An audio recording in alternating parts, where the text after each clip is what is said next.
Yo, what's up? I want to welcome you to the new series Q&A with TLA. This is a concept from Cyrus, executive produced by myself. So we're about to kick things off. I hope you enjoy. We're going to take you on a wild ride. This is raw and uncut. Yeah, we go there. Yeah. Welcome to Black Hollywood.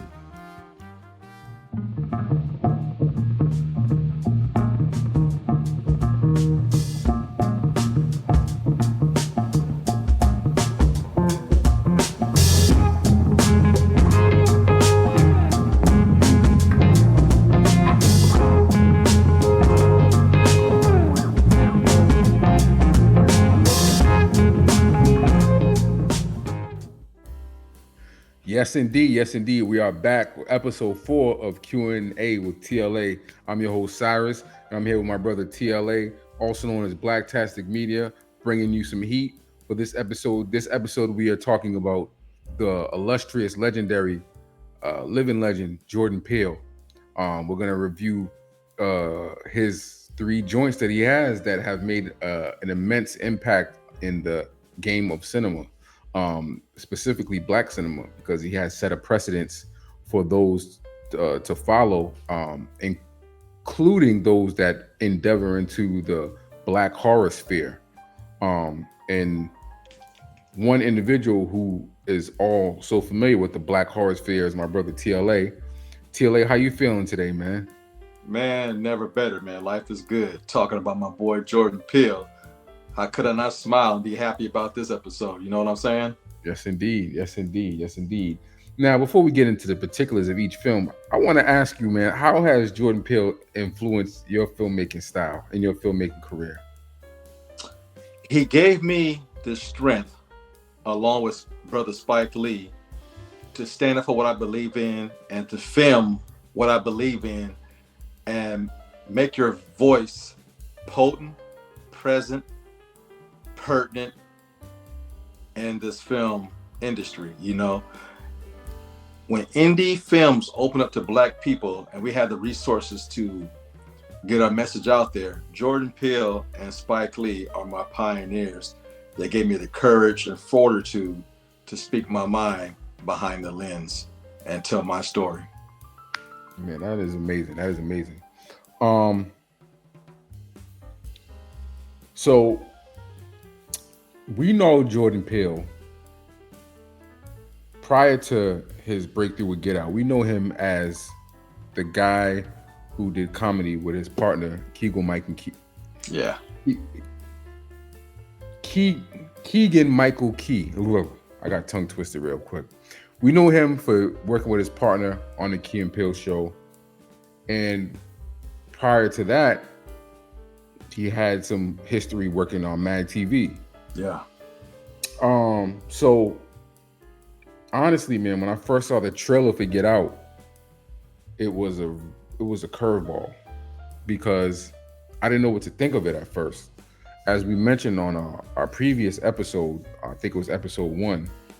I didn't know what to make of it. I didn't know if it was a joke. I don't know. It kind of had an SNL skit vibe to it, but it looked really good as far as production value. So I'm like, okay, Jordan Peele horror. This is the most random shit I've ever seen. That's what I was thinking when I saw that trailer. I'm like, Jordan Peele horror? What? So, man,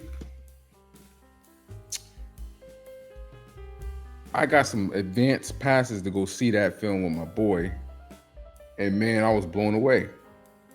Wasn't nothing like it, man. Now, I would end up going to see that film after I saw the advance screen. I would end up going to see it 2 more times in theaters because it was just such a beautiful film. It was just so well done, and it took pop culture by storm. Yeah. You know, phrases started to be coined from that film. The sunken place. You know what I'm saying? A lot of things like that have, resonated and has, took over the lexicon as far as colloquialisms go within the urban culture. So when you saw Get Out, how did you see it? Like, what was your experience seeing that film in theaters? Again, the trailer threw me a curveball. I'm like, is this a spoof or Right, is it a horror? I'm like, okay, scary movie type horror, right. comedic at the same time, maybe a little spooky. And I didn't know what to think. And when the buzz got out, is when it caught my ear. I'm like, Mm-hmm. okay, well, I got to see this. So I went opening night, and I was speechless. I'm looking to my left. I'm looking to my right. We were all like just in awe. What did we just see? I'm sitting next to strangers of all nationalities, and there were some deep conversations in the main hall of the theater. Afterward, we sat and just talked and talked. Some people pulled out their cell phones, was doing immediate reactions, and we were like swaving, getting on camera with people. White, black, red, yellow. We all communicated that night and said, wow, that was incredible. And you can tell the black guys throughout the area who dated white girls was like, oh man, that hit home. Man, that hit home. Mm-hmm. And my daughter's a big horror fan like myself, so I took my daughter to see it for the second time. And then she invited one of her high school friends to see it. And she was a little white girl. And the conversation with the younger folk afterwards was pretty compelling too. My daughter being biracial and her best friend at the time being white, talking to the younger youth, female wise, was really, really cool. And I said, now you understand what daddy goes through and what black men go through. We were under a lot of pressure. People want us for all type of reasons, and he heard the myths about we're bigger, faster, stronger. We sound like the $6 million man, but this movie brought it home to a whole nother level that made me think about just our shell. People want our shell. We're naturally built better. We naturally have unique jaw structures and things like that. They say tease us about having big lips. Every woman desires a man with big lips. Mm-hmm. They desire a man with broad shoulders. Like my mom told me, it could be a black man walking down the street with $3 to his name, but you'll never know it by the way he carries himself, by the way he walks. We walk with a head up. We have a bravado about us, We look and greet. You would never know we was down on our luck, the way we carry each other. And that's very, very attractive to all women. Keyword is all women. White, especially black, Latina, East Indian, Native American, Indian, Asian. They all love a black man that walks with his head up. And we're desired to the point where it's almost spooky how much we're desired. It goes back to slavery, how they treated the big black bucks compared to the ones that were kind of puny and light skinned and touch proper to be block. Django Unchained, that showed a different spectrum of slavery and black people. And all through life, white women have desired black men. But in the case of this movie, the white race desired the black man. And movie was amazing, man. It's a case study. It provokes conversation. I miss movies like this. Spike Lee was the best to do it. And all these years later, director, fresh, bringing another fresh perspective and got us talking again while we're still in a complex, walking to our cars, talking to two complete strangers, but a deep subject. That's great filmmaking, And Jordan Peele is a talent within itself, Absolutely, man. Absolutely. I have never seen anything like it before, And after that, we really started to see his influence, really show in the game. After his first two films, we started to see some Jordan Peele ripoffs. You know, I'm not gonna name any names. You know what I'm saying? You know, because I want our people to shine and stuff like that. You know, there was some influence. There's some influence for sure. But Definitely. man, there's only one Jordan Peele, and you know, I'm just excited to see what else he comes up with next. But before we even tackle that, let's fast forward to 2018, Christmas Day. 2018 Christmas Day, which is the reason why we're here together right now, right? 2018 Christmas Day. The best trailer I've ever seen in my life premieres on YouTube. It was the trailer for Jordan Peele's second film, Us. Yeah. Man, that to this day, that is the best trailer I've seen in my life. That is the best trailer I've seen in my life. Man. Listen, man. I had probably watched that trailer at least 50 times that day. I could tell you what I did that day. I woke up. My son opened up his presents.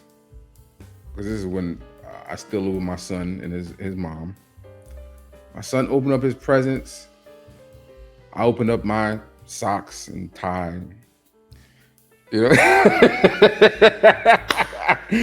know, my little $20 cologne from Walmart, whatever. So I opened up my, you know how they do us, TJ. You know how they do dads. Boy. I opened up my presents, whatever, and I got the alert on my phone from YouTube that Jordan Peele dropped. I'm like, oh yes. I look at the trailer. I'm like, first of all, they use I Got Five on it from the Loonies. They had my man, Winston Duke from Black Panther. You know what I'm saying? They had Lupita. They had two heavy hitters, two up-and-coming heavy hitters. Well, Lupita has already, both of them were in Black Panther, so, they were heavy hitters, but Lupita she had award-winning pedigree. Yep. Well, from 12 Years a Slave, you know what I'm saying? So she was already that chick, or the new chick on the block, plus she was fine, you know what I'm saying? We got some beautiful black people in the cast, beautiful black children. It was a win-win. It was all dark skin, you know what I'm saying? And the symbolism, the red jumpsuits and the knives, and this looked crazy. The scissors, rather, man, it looked like something I had never seen before. And I'm like, Jordan Peele. So after I watched the trailer, I started searching YouTube for reactions, and I was looking for mostly reactions from black YouTubers, because there's a nuance that we have when we see certain things. Like when I was, a white YouTuber is not going to grasp the cultural significance of the Loonies I Got Five on it. They're just not. It's not going to be the same. No. That was our joint back in the day. That was the jam. You know what I'm saying? So as I'm scrolling across YouTube looking at all the reactions, I come across Blacktastic Media, and his reaction for the Us trailer was great, because one thing he said in that trailer, I never forget, he said, we got new blood in the water. Jordan Peele is here. You know what I'm saying? And that trailer that put everybody on notice when that trailer dropped. Because for one, that showed that Jordan Peele was not a fluke. And that Get Out was just a taste of things to come subsequently. And I was worried about that with Jordan Peele, because with a film as good as Get Out, it's like, what can you do?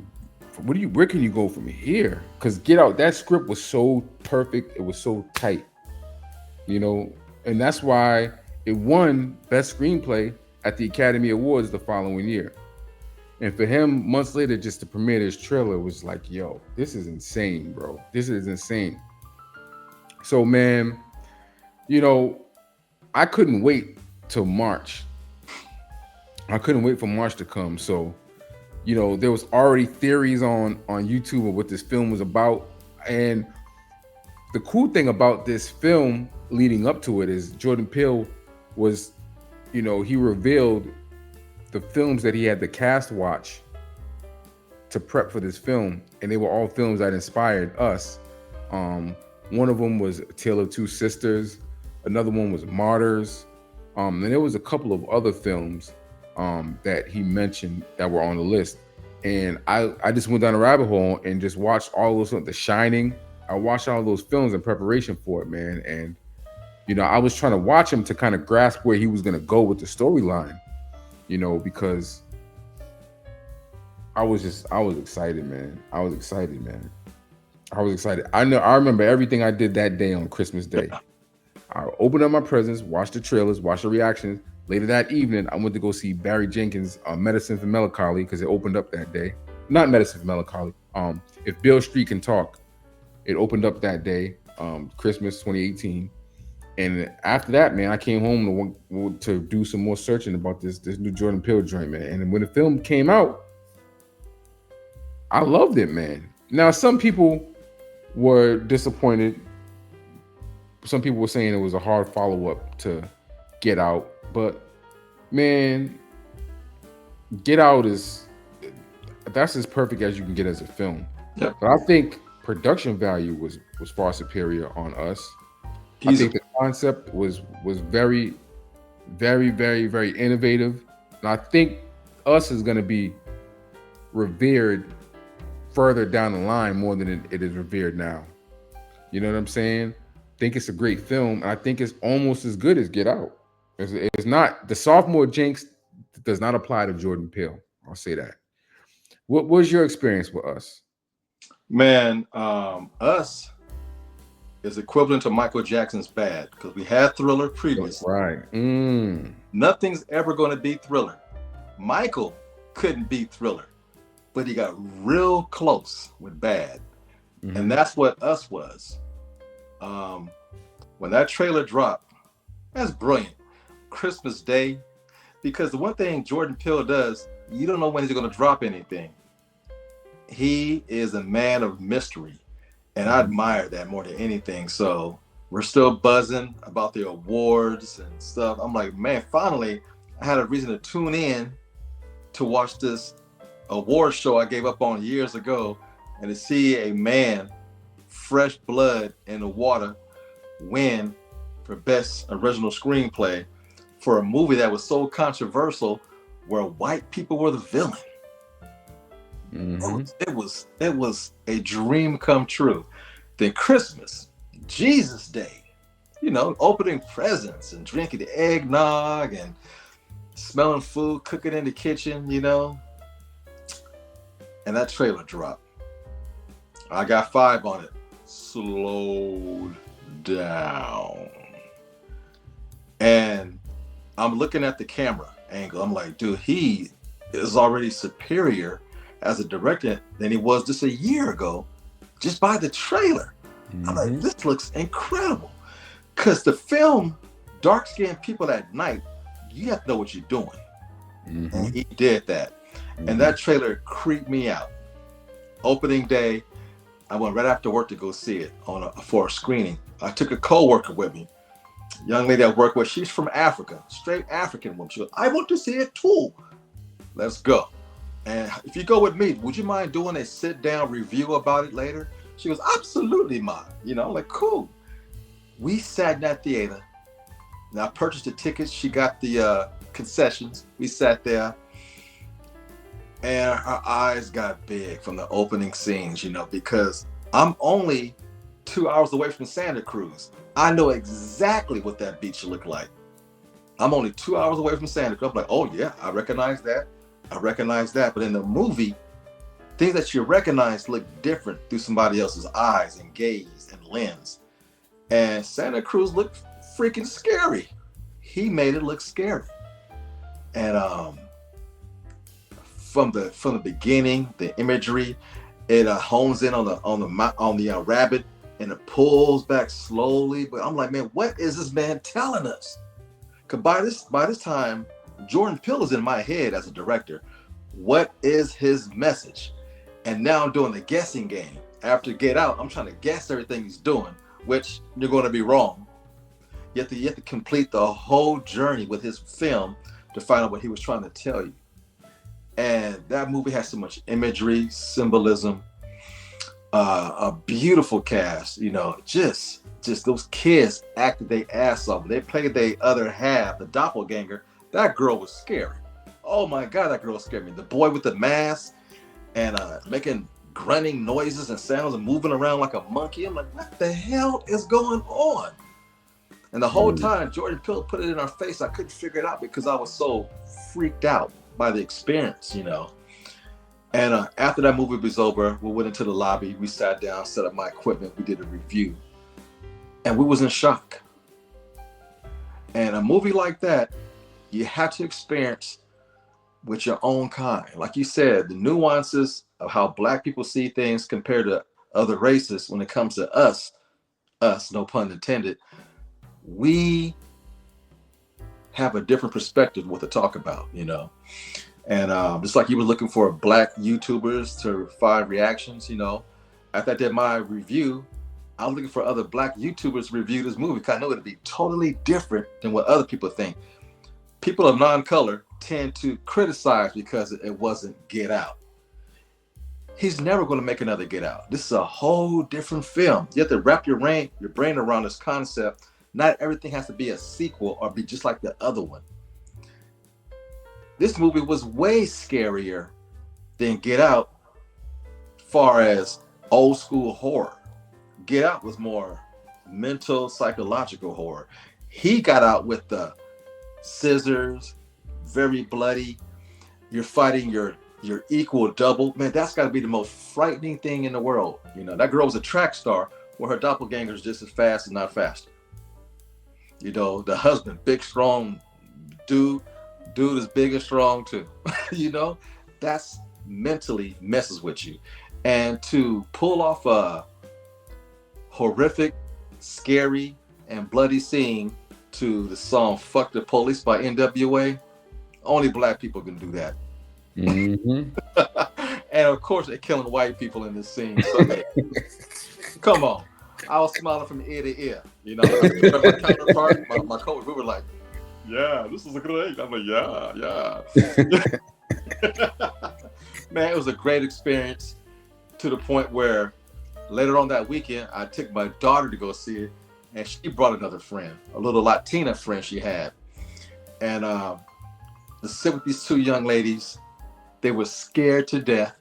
They were jumping and hollering and moving around. And it was great to share that with your family afterwards, man. Jordan Peele, he evokes conversation. And since I knew what the movie was about, I'm looking around the theater the second time around, watching people's reaction. People were doing this. That movie is truly scary. Mm-hmm. It's a scary ass film because you don't know where it's going. All the way into the end, the final confrontation, man, that movie was scary. At least I knew what the twist was. I was looking for a little thing like, I get it. Jordan, you ain't right for that, but I get it. Great experience, both times in theaters, man. I love this film. And I can't pick one over the other because there's such unique experiences. But definitely, I thought this was his scariest film out of the three that he put out. Absolutely. Now, let me ask you this. You mentioned the twist. I want to ask you, I've never asked you this before. This is an exclusive. This is a Q&A with TLA exclusive. Brother,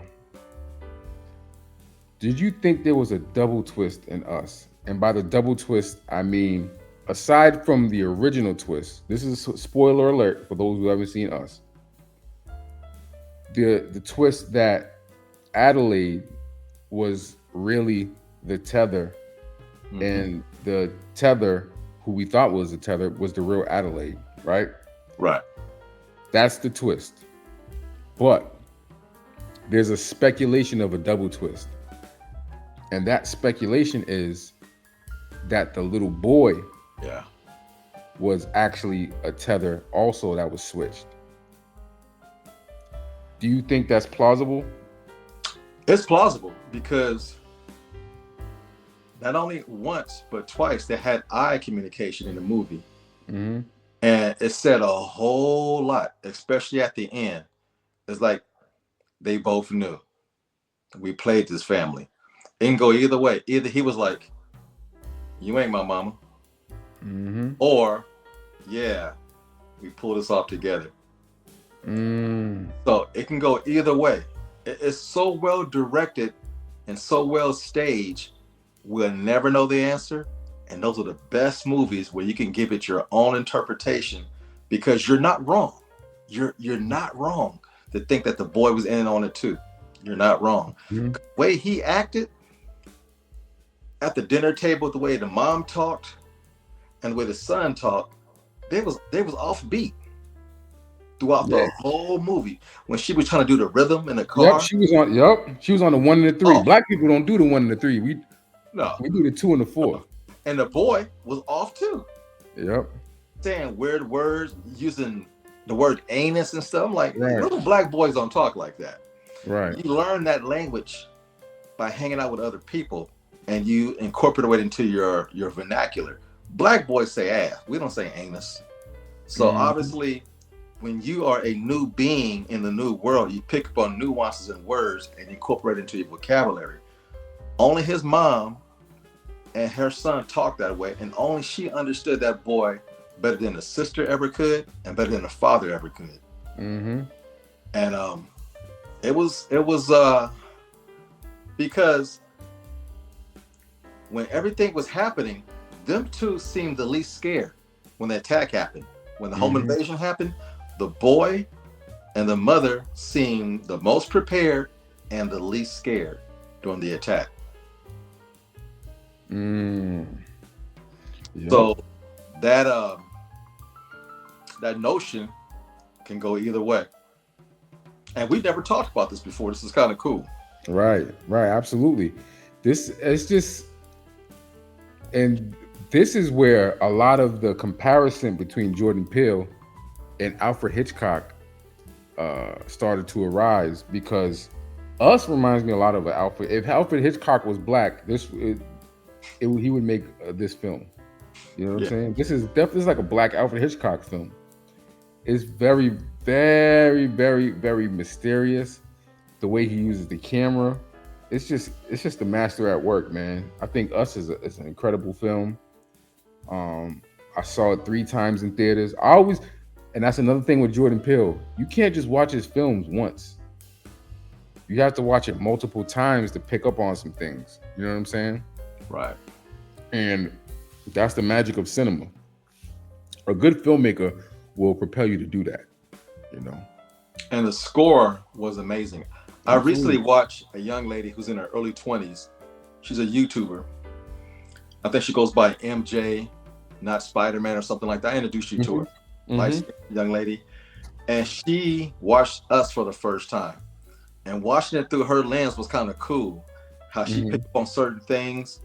But hearing what she had to say about the movie just made me smile, because everybody has a different interpretation. For one, she thought it was scary as hell. Mm-hmm. 2, how she thought the husband was a wimp, kind of a square, you know. He wasn't being to his wife. His wife just wasn't the person he thought she was, you know. And, you know, you look at it again, like, oh, wow. But watching somebody watch it for the first time was cool. And I picked up on some things through her lens that I'm like, oh, yeah. You know, because a movie of that caliber, getting a female's perspective is crucial. Absolutely. Because a mother loves her children. And the beginning of the movie, can you please watch your child while I go to the bathroom? Okay. Homeboy was irresponsible. Yep. And when they were looking for the child, they wasn't yelling. You know, black people, girl, where you at? You go into a frenzy. So Jordan Peele, like he said, I might take roles that could be written for white people, but I'm still gonna put black people in them. So there are irresponsible black parents. There are really good black parents. There are weird black parents. You know, normally we see different ethnics doing this. To see it be all black was beautiful, man. Beautiful, man. Man, I love this movie. I love it. Now,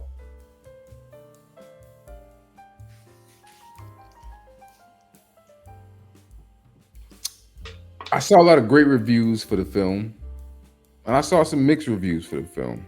Mm-hmm. Mm-hmm. Now, how do you think this film will rank in his filmography down the line? Because you know he has more films to come.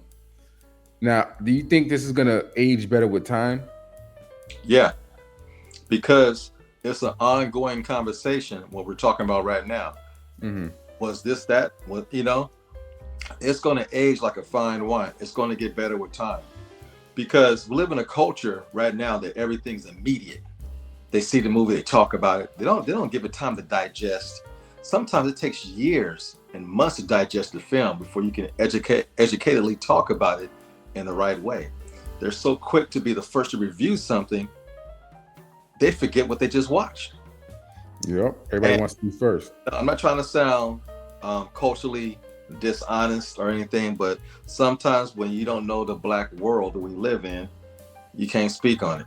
You can only speak on it from a fan of film. But the way we know what happens to minorities during home invasions and stuff like that, and what would you really do if you seen your absolute equal? Because we heard stories, there's an equal that looks just like you out there. And the way that the mother panicked when her son was missing on the beach for a hot minute, I'm like, that's what a Black mother does. Mm-hmm. And again, she never acted that way towards her daughter or her husband because she was really more concerned about her son. Hence, the theme you brought up, was he also a tether?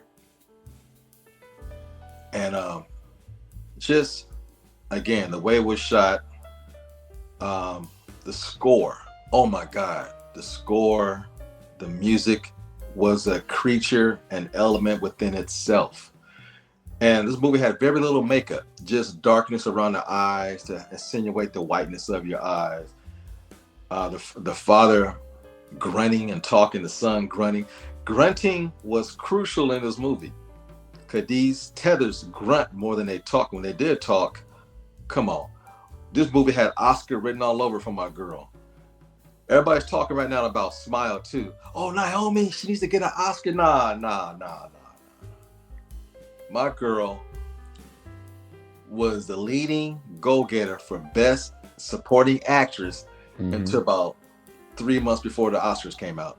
Because she was killing it in this role. Playing two characters. Exactly. Playing two characters, and she was believable. I thought she was the mom. She was truly terrified because of her childhood experience, how she did not want to go to Santa Cruz.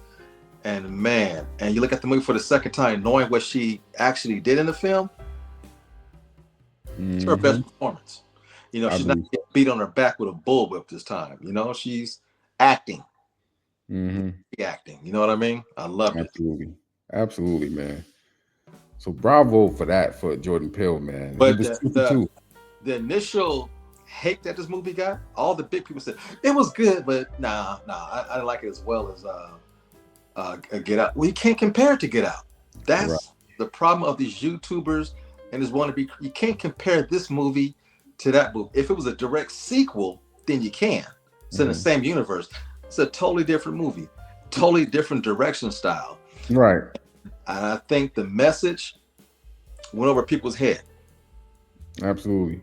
You know, and I think people lied. Oh, I knew it from the very beginning that they switched. Stop lying. Yeah, I didn't see that coming. Oh, I knew from the very beginning. Oh, you that smart. Okay. All right. Yeah, I didn't see that coming. No, nobody did, man. If they did, they lying. The only people who knew that was coming were the people who was in the film, who made the film. Right. It's easy in retrospect to say that. It's a cool thing to say, oh, I knew. And that's why I didn't like it, because I figured it out. Or I didn't like the ending. Every YouTuber who didn't like the film said the same thing. I figured it out too fast within the first 15 minutes, and I didn't like the ending. I'm like, okay, whatever. Sure. Smart. Now, I'm gonna tell you this. For all the people complaining, comparing this to Get Out, I'll tell you, if a first-time director that nobody knew made this film, you would think that they could walk on water, straight up. Yep. That's how good this film was. Yeah. All plot holes aside, there's people complaining about the plot holes. There's some plot holes, you know what I'm saying? But a lot of films that we deem as masterpieces have some hellified plot holes. Yes. You know what I'm saying? But we just go along with the flow and just suspend disbelief. You know what I'm saying? So we got to keep that same energy across the board. We can't just be nitpick because it's Jordan Peele. And people are just thirsty. People were thirsty for a sophomore jinx, so they would nitpick at anything. You know what I'm saying? But, people, we live in a culture, people want to put you on a pedestal and 6 months later tear you down. That's the culture we live in. And if you want to be the cool person on YouTube, you go against the grain and oh yeah, sophomore jinx. First movie was lightning in a bottle. He couldn't, man, this movie made a gang of money. Both viewings I went to, people were scared. The movie did its job. It scared people and it made you think. You think. And if people don't want to believe that, you know, hey, you know, he's the only director out right now that gets everybody talking. Everybody talking. I mean, from the top YouTubers to the lowest tier YouTubers, people who don't really review movies that much, but every so many times a year they might review a movie. It's his movie they review. They come out of the closet. It's him and Tyler Perry that get people who don't normally do reviews. And they're two black directors.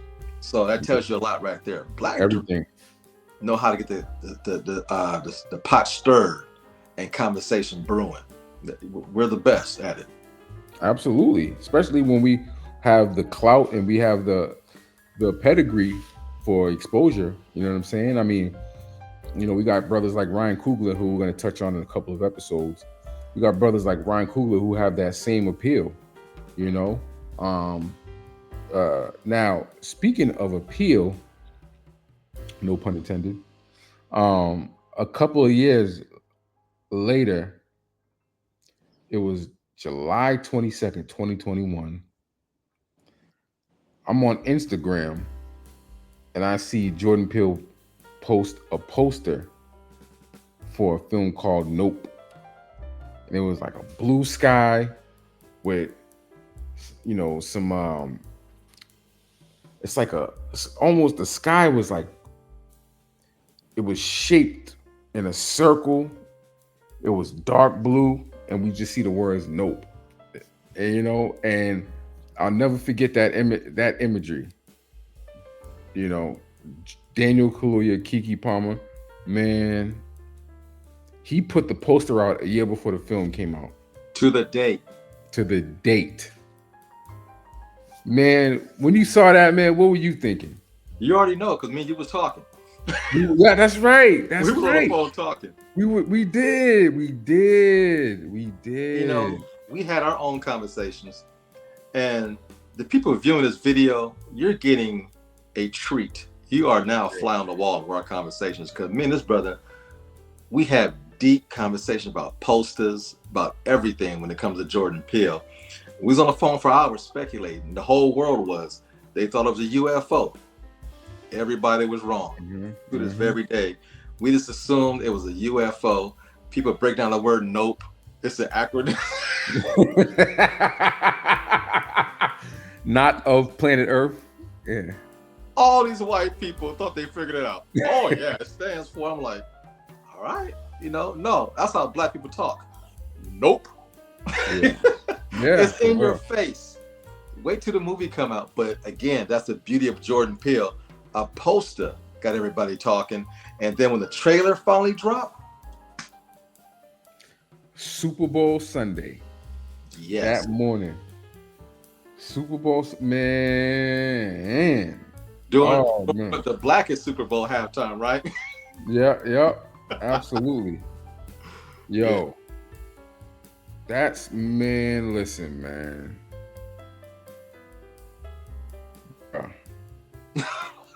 Not of planet Earth. I still laugh about that. Man, that trailer, man, that was another hellified trailer. Yeah.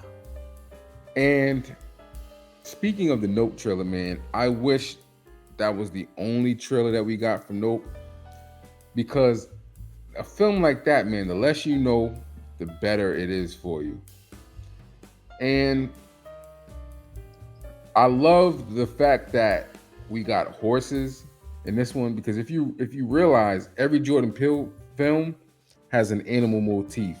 Yeah. The first one was the deers. Yep. The second one was the rabbits. And Yep. with Nope, we have horses. I love it. And this is definitely by design. You know, he has a reoccurring theme with animals for each film. And I love how he tied in the history of moving pictures, and it revolving around the black man for the first ever motion picture. I love that, how he spun that in there, and we're dealing with the descendants of this individual. I just love it, man. That was all brilliant writing. I think Nope, honestly, Nope is my second favorite Jordan Peele film. I think is his most accessible film. I think it's his most commercial film. Easily. This was him taking a stab in the realm of a Steven Spielberg type of thing. Yep. And the beautiful thing about this film is that it signifies his growth. Now, between Get Out, Us, and Nope, we saw the budget increase. So Get Out, the budget was $4.5 million, right?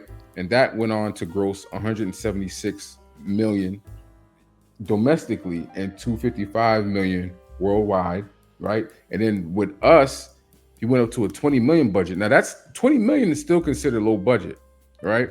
Yeah. But again, Jordan Peele is a cash cow. It grossed domestically 175 million and worldwide 256 million. And so from there, you know, the budget increased to 68 million, and it grossed domestically 123 million and then 171 million worldwide. So he's always made money. He's either doubled or quadrupled the budget. And so he's going to continue to be able to make movies because he's profitable and he's bankable, you know, and he does a lot with a little, as a lot of black filmmakers do, which was, you know, which we know how to do in our day to day. We make a lot with a little. Yes. That's just how we were raised. And, you know, we're just, I believe we're the most creative people in the existence of this planet. You know, we got that Majara energy, that Majara spirit, you know, from the ancestors, you know, and we make things happen. So Jordan Peele is no different. Now with the film Nope, I think this is his most accessible film, and it definitely reminded me of Steven. Even with the trailer, it had a Steven Spielberg vibe to it. You know, just the look of it, the cinematography, the lighting, and I loved how he did the night for day or day for night technique. That was so smooth. He shot it with IMAX. He stepped it up, you know. And it was still only 68 million. 68 million is not really a lot. When you think about it, I mean, to us, it's a fortune. But 68 million for a film like this, films like this usually about 200 million. Yep. But he shot an IMAX film with 68 million. They gave him that budget, and he made it. He doubled it at the box office, man. And so, man, I mean, this film right here, man. Another film, I was trying to look up theories about it. Cause man, I couldn't wait, man. I couldn't wait. When we got that trailer, man, I'm like, yo, this is Jordan Peele on a whole nother level, man. Now, what was your take on the trailer? How did you feel about this trailer when you first saw it on Super Bowl Sunday? Steven Spielberg-esque. It reminded me of Close Encounters of the Third Kind. Mm-hmm. You know, mysterious object in the sky. People are always looking up. That's imagery only Steven Spielberg can do. When something's up in the sky, everybody in the frame of the camera is looking up. And there's something special about that type of filmmaking. And the guy and his father, you know it's his father, the person on the horse falls over. You're like, man, what's going on? What's making this stuff happen? The crowd of people at this little stage show, they're all looking up. The Asian guy turns around and he's looking up. You're like, man, I cannot wait. So we all speculated it was a UFO. Mm-hmm. We knew it was a cloud with some flags coming out. So Mm-hmm. all these knuckleheads, not of planet Earth theories were going on and everything. I just couldn't wait to see it. Was it fun talking about it leading up to it? Absolutely. Did I go down a rabbit hole and watch every video on YouTube speculate what this movie was about? Yes, I did. Did I believe some of the theories? They kind of got me. I'm like, well, okay. When I seen the movie, I'm like, it was a whole different type of scary. The sound design is what got me. Mm-hmm. The ape, the monkey, the chimpanzee, whatever it was, got me. That was one of the most frightening scenes in the movie. Mm-hmm. And how everything tied in, because the trailer was so obscure. Lady had a veil over her face. Well, what's this about? And the wind blew it up. Like, man, what's going on here, man? You didn't know what was going on. Is she an alien? Is she this? Then when you see the whole movie encompassed with the plot, you're like, wow. Yeah, man. Oh, man. I had, again, seen it twice. Went by myself opening night. Then, again, brought my daughter, my niece, my son. Man, we had a blast. I love watching people get scared when I know the scary parts are coming. Mm-hmm. And nope. When he finally said the word nope. Mm-hmm. Yep. Theater lost his shit. It was great, because he had a low demeanor. He was quiet the way he kind of moped around, man. Yeah. And then to find out that it was actually a kaiju, Mm-hmm. a spacecraft. That was a living mechanism that was feeding and was being fed by humans. That's why it's hidden in that cloud. It's like a stray cat or a stray dog. It was a kaiju. That's why it showed its true form later on in the movie. People say, oh, it's a weird looking spaceship. Right. Ever a spaceship. It might have looked like one because in our heads, anything that's round with a circular opening, that was his mouth. Right. That thing was no different than Godzilla, King Kong, all of those kaiju movies. That's what it was. That's brilliant. That's the brilliance of it, man. That's it. He disguised a kaiju as a UFO. Right. And it gets no better than that. It's shot out in the wilderness, open plains. A lot of the scary stuff happened in broad daylight. Mm-hmm. When you seen the scope of the film, this thing came up and kind of stopped. He was racing on a horse. The cast was incredible. Keke Palmer was so fun in this movie. And the trailer showed scenes that was cut out. There are scenes of her walking down in town, flirting with some white girls, because you find out later on, she was the opposite taste. She liked women. Mm-hmm. And I kind of want to see more of that, but maybe there'd be a director's cut. We never got that, but it was an interesting story. And when they found how the father died, how debris went through his skull, you're like, man, what the hell is going on? Mm-hmm. It was flying over the sky. You heard people yelling. I'm like, man, what the hell is going on? Yeah, that's so crazy. Scary. It was eating motherfuckers, man. Slowly digesting. No difference than a python or an anaconda. You are alive while it's feeding you and breaking you down. You're alive. That sound is terrifying. Hearing all those people yell. When you watch it again, it's even more terrifying because you know what's going on. Then they show it. You're like, and then it squirts out the parts they don't need. It was. You're talking about a brilliant scene when it's bleeding over this house, raining blood, and they're trapped inside. I'm like, man. And like I said, the sound design, the sounds that this kaiju made was only second to Godzilla's roar. This thing was like, we like, when he was trapped in his truck, he was driving that thing, got over top of him, and dropped that horse. Man, come on, man. This movie was badass. Then the song slowed down. I wear my suit. Mm-hmm. I'm like, Jordan Peele, you did it. You did it. And that scene with the little kids that scared them in the barn. Yeah. Everybody in the theater jumped out of their damn seats. Yeah. Because we knew it was aliens. We all, Mm-hmm. aha, I was right. It was aliens. Nah, your ass was wrong. It wasn't aliens. Right. Right. That's the brilliance of Jordan Peele, man. Yeah. Like he got everybody. He got everybody. And again, when people say, "Oh, I know it," man, it's okay to be humble. You can't figure everything out. Jordan Peele has tricked us 3 times in a row. No one knew that white girl was evil and Get Out. Mm-hmm. No one knew that girl switched places with the little girl. No one knew that. And this movie, those were not little aliens, and that was not a spaceship. Right. He got us. He got us, right? I like getting got. Yeah, exactly. Especially when it's rewarding at the end. You know what I'm saying? We've been getting got since Psycho, up to the Crying Game, up to Nope. You know what I'm saying? We've been getting got for decades in cinema, so it ain't nothing new. Nope. It's okay to get got. You know what I'm saying? Especially when there's a reward at the end. 6 cents. The Village. Now The Village. Just a sidestep. Now is Sleepy Hollow a get got? Because I know you told me it was a dude. It's a get one got. of the best twists I've ever seen because I didn't see it coming. And when it's revealing itself, you're like, Tim,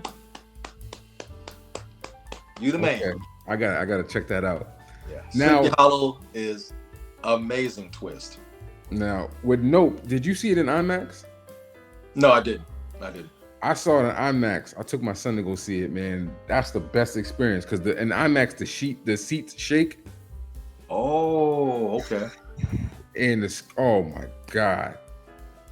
That's a movie for your ass, man. Yeah, I seen it in Dolby, so the sound was just because one thing I like about this movie, what great directors and sound design people do, you see it over here and you hear it over here, and it goes, and it pans. Oh, yeah, the panning. Yeah, it was great, man. I loved it, man. And the actors, the actresses in this movie, man. The dude from the radio place. What's that radio? What's that electronic store? I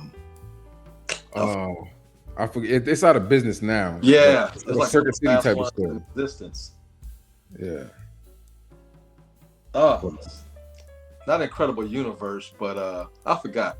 That character was Fries. Okay. Yeah. That character was great. How each chapter was named after a certain horse. Right.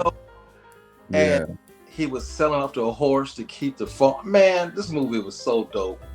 And that dude was from his childhood trauma to be a grown man, and great subplot. Mm-hmm. I didn't like that subplot with the Asian guy. I thought it was great.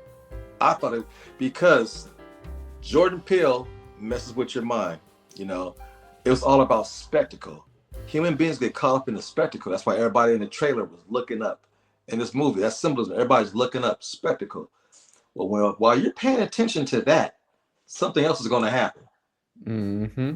And he don't beat you over the head with it. It's subtle. This kid was a childhood star. He's seen a lot. It was traumatic, but childhood stars always want to be the center of attraction and a star. It's just part of it. Gary Coleman is known for that. Mm-hmm. What's his name? The little kids that hang around. Emmanuel Lewis. When you're a childhood star, normally your adulthood is jacked up because you can't get back being that cute kid anymore. Mm. So when the Asian guy finally got grown, and he had like a little mini museum of that show, he could not get over it. And he found something just as equal as great. Look, I'm the king of the world again. Look what I'm doing. Yeah, you about to get everybody killed. And that's exactly what happened. That's exactly what happened. That kaiju was waiting. Okay, horses are cool, but I'm gonna come get everybody when the time is right. And that kaiju swooped in. It was a wrap. Beat that ass all the way up. And that scene when we're inside of it, that's terrifying, man. to see what was happening, I was like,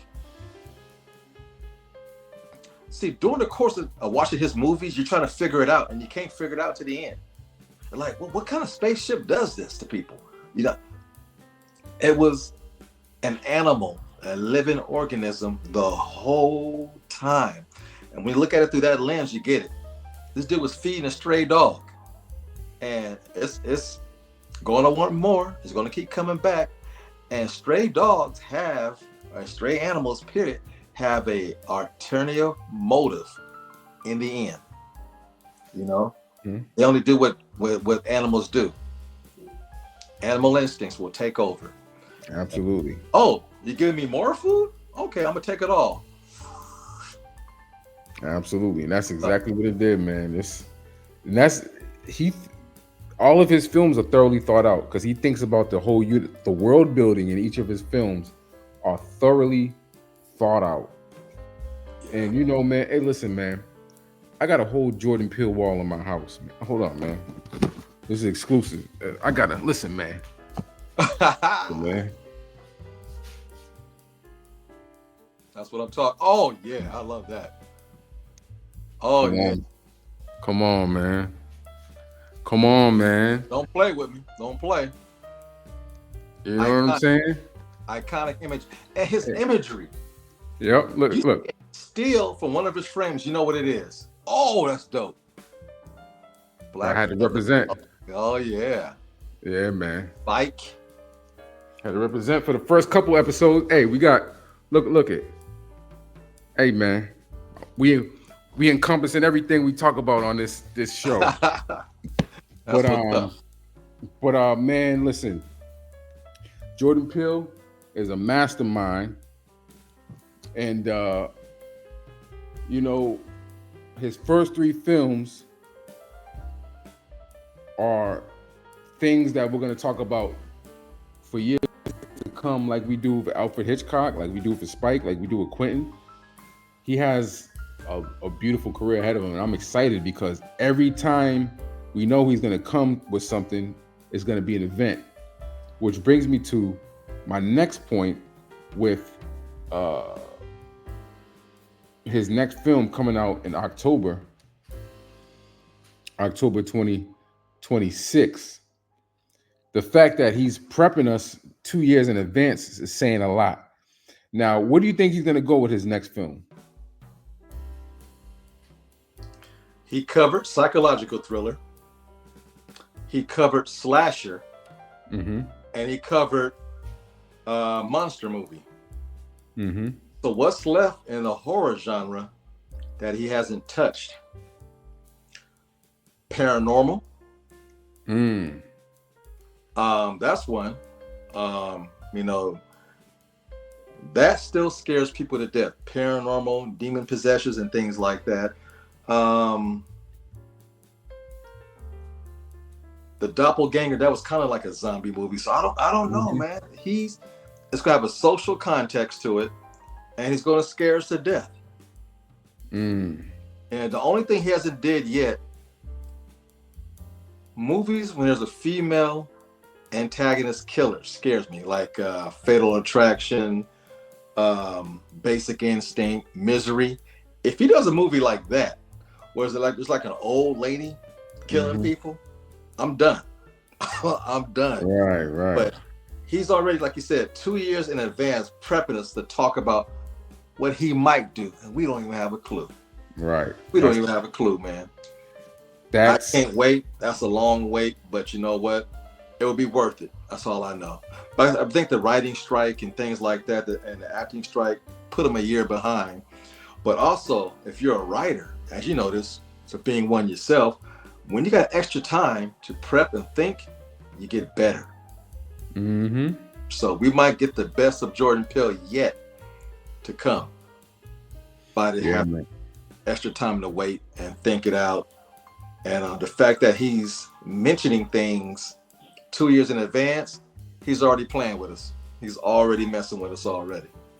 Absolutely, man. I think he's going to go back to basics. I think smaller budget. Smaller budget or smaller scale film, more grounded. I think he's gonna do something more grounded. I think it's gonna be along the lines of a Get Out type of film. Because the only thing he hasn't really done, maybe except for Get Out, and maybe also Us, well, all three of them, something a little bit more claustrophobic, something that's like the element is just as terrifying as the act itself. Mm-hmm. Because Get Out had the element and the act itself. Unfamiliar territory, by yourself. If he goes to something like that, we'll see. Something that might take place in the jungle, something with bad terrain where human beings are not comfortable being in, something that takes place on water, things that we're afraid of naturally when it comes to Mother Nature, encompassed with the act itself being scared, tortured, or chased by something else. That's what I think about. But we'll see. I have no idea, man. I'm just waiting to the day when the trailer drops, because we'll get a trailer next year. And it's probably going to be a year in advance. And he'll drop it on a holiday, whether it's Thanksgiving, Christmas, or Halloween of next year around that time. We'll see some imagery and a poster, and we'll be back here a year from now talk about the exact same thing. What's it going to be about? And I can't wait. And when he starts casting people, we'll hear about that first. When he starts getting a cast together, we're going to be going, oh. Yep. Oh. Then the speculation will start. Always, man. Always. 10/23/26. He posted this in June, bro. So he's giving us 2.5 years to prepare. That's like a quarterback studying the defense. It's over. Every time he touches the ball on offense, he's going to score with us on this one. He got us. We're in the palm of his hand. Yep. Absolutely. Absolutely, man. He got us. Jordan Peele got us, man. And I'm just going to sit there and wait and be a victim until I'm able to see the film. I can't wait. Exactly, man. Hey, man. It is a time to be alive, man, when you got cats like Jordan Peele in the game. He makes me love cinema. Cats like him are the reason why I love going to the movies and why I love this beautiful thing we call filmmaking. You got it. Straight up. So yeah, man. You have any last bits on the legendary brother JP? Hey man, like yourself, he gives me hope. Being a filmmaker myself, telling a story from a Black perspective through a Black lens is the most encouraging thing that we can have, because we had Spike for so long and only Spike, and now we have other people in the mix, and we will cover every Black director of significance throughout this series that we're doing. And this is why it's so pertinent and important to share our conversation, because we talk like this daily, but there's other filmmakers younger than us that's starving, that needs to hear these conversations with young and older Black artists, directors, writers, to know you're choosing the right path and career to do this, because so many Black unique voices are yet to be heard, and they're coming. Mm-hmm. So all of this is important, and it's going to manifest, and we will change the temperature in Hollywood, streaming. It's already happening, and it's only going to continue to get bigger and better. Absolutely, my brother. Well, everybody, we want to thank you for watching episode 4 of Q&A with TLA, and this has been awesome. Again, man, this is something we love to. This is a labor of love. This is something we love to do. And TLA, take us out. Hey, thank you for watching. This has been a concept constructed by my man Cyrus and elevated by us coming together and sharing our personal thoughts and experiences with movies, cinema, direction, production, and writing. This is some of the best conversation I've ever had in my adult life. So with that, I say thank you for watching. Be sure to like, share, subscribe, tell all your friends, and more importantly, leave your comments down below. And we out. Peace. You know the routine. Fade to black.